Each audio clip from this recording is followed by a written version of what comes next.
మొండితనాన్ని, వారుకున్న వ్యతిరేక స్వభావాన్ని వారి జీవితాల్లో తొలగించడానికి కొన్ని పరిస్థితులు బబులోను దేశాన్ని బలపరిచి వీరి జీవితాల్లో ఆ తగ్గింపు, దేవుడి యందు విశ్వాసము, విధేయత కలిగే పరిస్థితులు దేవుడు తీసుకొచ్చారు. కానీ బబులోను వారు ఏం చేస్తున్నారు? వారి జీవితాల్లో వారు తగ్గించుకొని వారు జీవించకుండా, దేవుడు ఇంత శక్తి ఇచ్చారు కాబట్టి తగ్గించుకొని వారు జీవించకుండా వారు చేసిన పని ఏంటిది అనగా వారే ఈ లోకాన్ని శాసించేవారు, వారికంటే శక్తివంతులు ఇంకెవ్వరు లేరు అనే విధంగా వారు జీవించడం ప్రారంభించారు.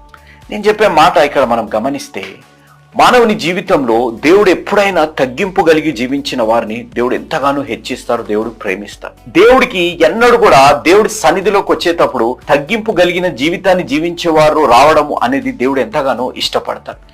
కానీ దేవుడు ఇష్టపడింది ఏంటిదో తెలుసా? ఎవరైతే గర్వంగా జీవిస్తారో, ఎవరైతే అహం కలిగి జీవిస్తుంటారో వారిని తగ్గింపు స్వభావంలోకి తీసుకొని వచ్చే పరిస్థితుల్లోకి తీసుకొని